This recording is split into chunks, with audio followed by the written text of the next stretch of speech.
The Flanders Offensive is remembered for its high casualties, debilitating mud, and brutal fighting. Across both sides, there were nearly 500,000 casualties for a battle that only advanced the British line by 5 miles in 3 months. It was, on paper, an Allied victory, but one that came at an immense cost and failed to achieve almost all of its objectives.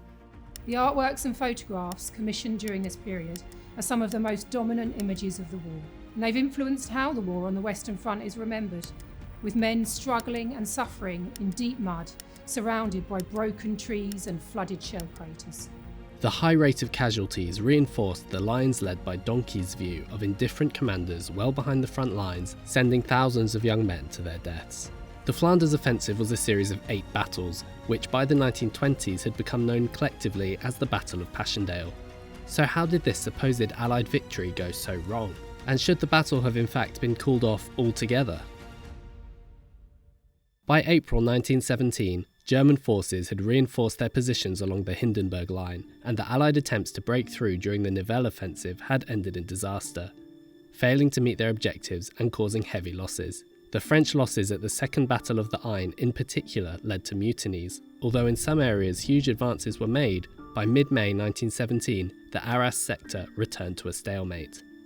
The French army was unable to fight offensively. They needed time for their army to recover and were inclined to wait for American troops to arrive. Britain needed to divert German attention away from the areas most affected by the mutinies to reduce the pressure. The internal unrest in Russia after the February Revolution meant that the Russian army was also in no position to fight. And so, Field Marshal Sir Douglas Haig was commanding the only effective Allied army. An offensive in Flanders made a lot of strategic sense. The Allies had held the Ypres salient since 1914, but being surrounded by high ground on 3 sides made it an incredibly difficult area to push beyond. Haig believed that if they could push the German army off these ridges, they could go on to capture the vital Roulet rail hub, which provided supplies and reinforcements to Germany's army. They could then advance to the coast to capture the German U-boat bases at Zeebrugge, Ostend and Bruges, which were responsible for sinking hundreds of Allied merchant ships. Politicians were initially reluctant to support the offensive, as they had no wish to see a repeat of the losses suffered during the Battle of the Somme the previous year. However, they were persuaded that the offensive was vital for keeping France and the Allies above water, and could ultimately end the war with a decisive breakthrough. The offensive would see the British 2nd and 5th Armies, along with the French 1st, facing off against the German 4th Army. But it was a multinational offensive, and also involved Belgian, Canadian, Australian, Indian, New Zealand, South African, Southern Rhodesian and Newfoundland troops. Since suffering huge losses in 1916, the German army had spent the time developing and refining tactics. They had expected an offensive in Flanders and fortified their positions accordingly, with concrete pillboxes and shelters that gave them interlocking fields of fire. Their strategy of defence in depth meant that they could inflict maximum casualties from their lightly held front line before launching large counterattacks using specially trained assault divisions to retake the ground before the British forces could consolidate their position. Before the Allies' main offensive could begin, it was crucial to first remove the German army from the Messines Ridge to the south of Ypres for a breakout of the salient to be possible. The Battle of Messines took place between the 7th and 14th of June 1917. It began with the detonation of 19 huge mines under the German lines. With innovative and careful planning, the battle proved to be a great tactical success. Within 3 hours, almost all the objectives were taken. Following the success at Messines, Haig wanted to push straight on to secure the domineering Gheluvelt Plateau, which overlooked the entire salient and could prove an enormous strategic advantage. But General Sir Herbert Plumer, commanding the Second Army, asked for a few days to prepare. Instead, Haig appointed 5th Army's General Sir Hubert Gough to command the offensive, but Gough decided to wait anyway, losing the momentum of their initial victory. The delay between Messines and the opening of the Third Battle of Ypres gave the German army more time to strengthen their defences. They were outnumbered in terms of ammunition, but they had more gas shells, including mustard gas, which they used to great effect to disrupt preparations. The preparatory artillery bombardment began on the 22nd of July 1917. However, political delays in approving the offensive lengthened the barrage to 3 times longer than planned. it churned up the ground, used up time and resources, and still failed to destroy the German defensive positions. The Flanders soil comprised London clay mixed with sand and silt. On this flat, reclaimed area of land, the water table was very near the surface and the ground simply could not absorb persistent rain. Before the war, a complex and fragile drainage system had prevented the fields from becoming waterlogged, but this was damaged by the years of fighting and destroyed during the 9-day bombardment preceding the offensive. Finally, the order was given to begin the attack. Here we have a signal which was sent by a brigade major to the regiments of his brigade, informing them of 0 hour. You can see that it's marked very secret and reads, 0 hour will be at 3:50 a.m. tomorrow, 31st of July. This signal announces the beginning of the Battle of Pilkem Ridge and the opening of the Third Battle of Ypres. The Battle of Pilkem Ridge was the opening attack of the Flanders Offensive. The plan was for 5th Army to attack from the southern flank, supported by the 2nd, whilst the French 1st Army would take the north, with the key objective of securing the Gheluvelt Plateau. On 31st of July 1917, Lieutenant Wilfred Forster led B Company of the 13th Welsh Regiment at the Battle of Pilkem Ridge. In his diary for that day, he writes, 0 was fixed for 3:50 a.m. At 3 a.m, rum was issued, and at 3:40, I gave orders for the first line to jump the parapet and wait silently outside, about 25 yards off, for all the other lines to form up. Forster carried this map during the battle. What is particularly interesting about it is that it's a visual record of the muddy conditions in which they fought. The map has been folded to show the section he was attacking, and that section has been discoloured by the mud. You can see Candle Trench and Galvitz Farm marked on the map, which he mentions in his diary.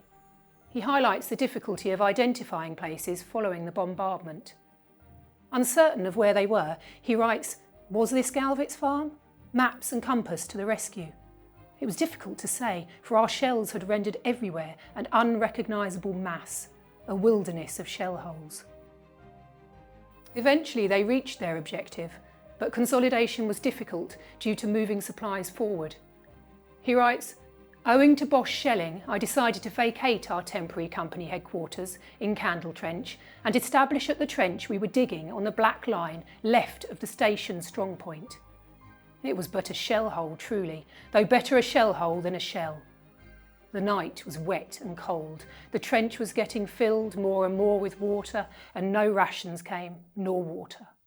The initial assault did achieve some success, particularly to the north and centre, but the Germans mounted a strong counterattack that afternoon, which pushed the Allies back with significant casualties on both sides. The rain had started in the afternoon and did not stop for the next 3 days. Hamstrung by the mud and unable to secure the plateau, the offensive stalled. This is the diary of Arthur Roberts.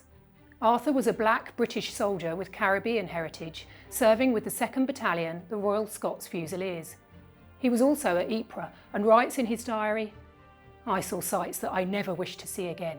It was terrible, and yet it was wonderful. In later written reminiscences, he writes that one moment we were walking up to our middles in water, the next we were wobbling and balancing over the bodies of our unfortunate comrades. Ypres was a difficult and dangerous place to be. On the 16th of August, the Allies attempted a push north at the Battle of Langemarck. They needed to get to the coast in time for the coming high tides, which would allow for a coordinated amphibious attack on the coastal ports. But advances were continually pushed back by effective German counterattacks. In front of me you can see a duckboard that was excavated at Martha House near St Julien. On the 16th of August 1917, the first day of the Battle of Langemarck, the 9th Battalion of the Royal Irish Fusiliers went forward towards Martha House and were met with strong opposition from the enemy. They suffered very heavy casualties from the outset and were forced back. The battalion war diary describes the ground as very much cut up by shell fire and very heavy to cross. Martha House was one of the last German strongpoints to be taken. Duckboards, like this one, were laid in tracks around Ypres to help men and equipment move more easily through the treacherous mud. However, these duckboard tracks were targeted by enemy fire and were easy to fall from, especially when wet or at night. By the end of August, it was clear that a decisive breakthrough was out of reach. Reassessing the situation, Haig replaced General Gough with General Plumer, who planned the next phase, starting with the Battle of the Menin Road Ridge. This battle would begin on the 20th of September and last for 5 days. More artillery had been brought into the salient, and an increase in close air support from the Royal Flying Corps meant that the Allies successfully pushed back German forces, and this time were better able to fend off counterattacks. This whistle belonged to 2nd Lieutenant Montague Moore, who served with 15th Battalion of the Hampshire Regiment, and he used it to signal to his men whilst in battle. On the 20th of September 1917, during the Battle of the Menin Road Ridge, Moore volunteered to lead 70 men in a fresh attack near Tower Hamlets on the Gellivelt Plateau. Despite losing 65 men, Moore successfully bombed a large enemy dugout, and with the help of around 60 reinforcements, he held that position against German counterattacks for 36 hours, when with only 10 men left, he took advantage of a thick mist to withdraw. Although Moore's attack was unable to consolidate the position, he showed great bravery and endurance in the face of the enemy, and was awarded a Victoria Cross for his actions. A combination of improved weather, effective planning, and Plumer's use of bite and hold tactics with limited objectives meant that the Allies made significant progress to secure the ridges at Menin Road, Polygon Wood and Broodseinde from September into October. Encouraged by these successes, Haig continued the offensive despite the rain returning at the Battle of Broodseinde. Later, Crown Prince Ruprecht, the senior German commander, stated that the weather at Ypres was our most effective ally. The battlefield quickly returned to a quagmire, and the following Battle of Polkapelle on the 9th of October was a disaster.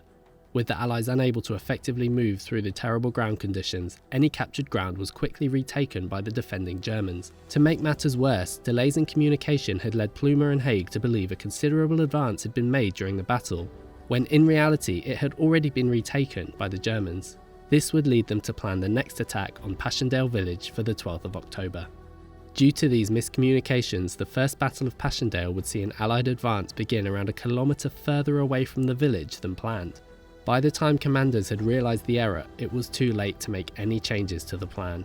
As a result, the attack was easily defended against, and only marginal ground was gained by the Allies. It was decided that no further attacks would take place until effective communications were restored and the weather had improved.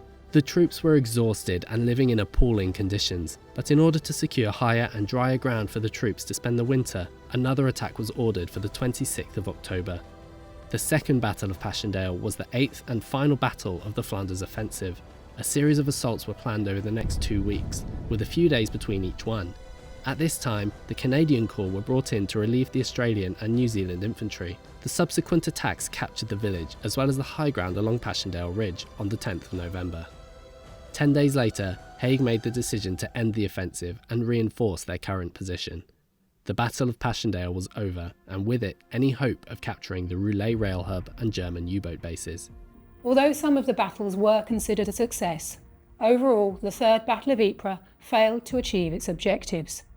The British front line advanced by a maximum of only 5 miles by the end of the offensive, which lasted over 3 months. The Allies did secure the ridges around Ypres, but Passchendaele Ridge, the scene of hard fighting and heavy casualties, was given up with little resistance only a few months later during the German Spring Offensive of 1918. In dry conditions, an infantry advance could average 100 yards in 4 minutes. The weather turned the battlefield into liquid mud, and by November 1917 they could not even move 100 yards in 12 minutes. It took the artillery even longer to move forward, which slowed down an advance and gave the German army some respite. About 300 tanks became stuck during the battle. Casualties were high for both sides. There were around 250,000 British casualties, including around 70,000 killed. German casualties were around 220,000. The Third Battle of Ypres remains controversial. Debates focus on whether the offensive should have been stopped earlier and whether it should have even been fought at all. Sir Douglas Haig is often criticised for continuing attacks past the point of any real gain, and this is the case for the Third Battle of Ypres. The offensive was approved by the War Cabinet on condition that they could stop it if it failed to achieve its objectives. As early as the end of August, it was clear that there would be no decisive breakthrough, yet the offensive was allowed to continue. It was a battle of attrition. Both sides suffered high casualty rates. Some historians say that the German losses proved more detrimental because the Allies had fresh American troops arriving in 1918. Haig believed his attritional campaigns made the victories of 1918 possible.